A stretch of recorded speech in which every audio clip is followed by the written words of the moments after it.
মায়ের মমতা শুধু জন্মদাত্রী মায়ের মধ্যেই সীমাবদ্ধ নয়। অসহায় শিশুর কান্না থামাতে যে হৃদয় ছুটে যায়, সেই হৃদয়েও মায়ের মমতা থাকে।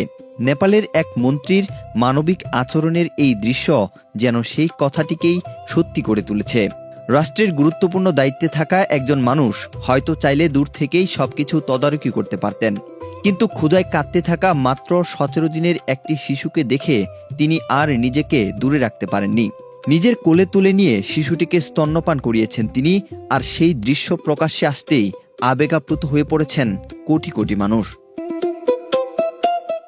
ঘটনাটি নেপালের রাজধানী কাঠমান্ডুর নকশাল এলাকার বাল মন্দির নামের একটি আশ্রয়কেন্দ্রে। ফুডেলা একটি নাবিল পণ্য। গত জুলাই মাসে বর্ষার পানিতে আশ্রয়কেন্দ্রটির পরিস্থিতি ক্রমেই খারাপ হয়ে পড়লে সেখান থেকে প্রায় 20টি শিশুকে উদ্ধার করে নিরাপদ স্থানে নেওয়া হয়। তাদের বয়স ছিল মাত্র 15 দিন থেকে 2 বছরের মধ্যে। উদ্ধারের পর শিশুদের স্বাস্থ্য পরীক্ষা শুরু হয়, কিন্তু এর মধ্যেই মাত্র 17 দিনের একটি শিশু প্রচণ্ড ক্ষুধায় কাঁদতে শুরু করে। তার কান্না যেন আশেপাশে সবাইকে অস্থির করে তুলছিল, কিন্তু শিশুটিকে খাওয়ানোর মতো দুধের ব্যবস্থা তখন সেখানে ছিল না। ঠিক সেই মুহূর্তে শিশুটিকে কোলে তুলে নেন নেপালের শিশু ও প্রবীণ নাগরিক বিষয়ক মন্ত্রী সীতা বাদি। একজন মন্ত্রী হিসেবে শুধু পরিস্থিতি পর্যবেক্ষণ করেই থেমে থাকেননি তিনি। ক্ষুধার্ত শিশুটিকে নিজের সন্তানের মতো বুকে আগলে রেখে 2 বার স্তন্যপান করান। একজন মন্ত্রীর এমন আচরণ হয়তো অনেকের কাছেই বিস্ময়ের, কিন্তু সীতার কাছে তখন শিশুটির কোনো পরিচয়, কোনো পদ পদবি কিংবা কোনো পার্থক্য ছিল না। ছিল শুধু একটি ক্ষুধার্ত শিশুর কান্না।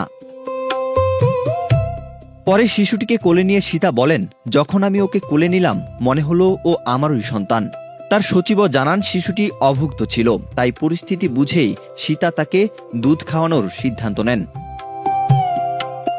আশ্রয়কেন্দ্রটির ভয়াবহ পরিস্থিতির চিত্র তুলে ধরে উদ্ধারকারী কর্মকর্তারা জানান, সেখানে 20টি শিশুকে একটিমাত্র মাদুরের উপর রাখা হয়েছিল। খাবার হিসেবে ছড়িয়ে ছিটিয়ে ছিল শুকনো ইনস্ট্যান্ট নুডলস। উদ্ধারের পর স্বাস্থ্য পরীক্ষা করে কয়েকটি শিশুর চোখে সংক্রমণ, ত্বকের সমস্যা এবং তীব্র কাশির মতো সমস্যাও পাওয়া যায়।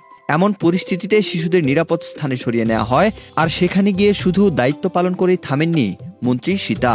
শিশুদের পরিষ্কার করা, স্নান করানো এবং তাদের দেখাশোনাতেও সহযোগিতা করেছেন তিনি। 1995 সালে নেপালের সুরক্ষেত জেলায় জন্ম নেওয়া সীতা দারিদ্র্য ও সামাজিক বৈষম্যের মধ্যেই বড় হয়েছেন। মাত্র 12 বছর বয়সে পড়াশোনার জন্য কাঠমান্ডুতে আসেন, এমনকি তার শৈশবের একটি সময় শিশু আশ্রয়কেন্দ্রেও কেটেছে বলে জানা গেছে। 2026 সালের মার্চে নেপালের নারী, শিশু ও প্রবীণ নাগরিক বিষয়ক মন্ত্রীর দায়িত্ব পাওয়া সীতার এই ভিডিও এখন সামাজিক যোগাযোগ মাধ্যমে ছড়িয়ে পড়েছে। কেউ তার মানবিকতার প্রশংসা করছেন, কেউ বলছেন একজন জনপ্রতিনিধির দায়িত্ব শুধু অফিসের টেবিলে বসে সিদ্ধান্ত নেওয়া নয়, মানুষের কষ্টের মুহূর্তে পাশে দাঁড়ানো। ওয়াহিদ হোসেন জিহাদ, বাংলাদেশ প্রতিদিন।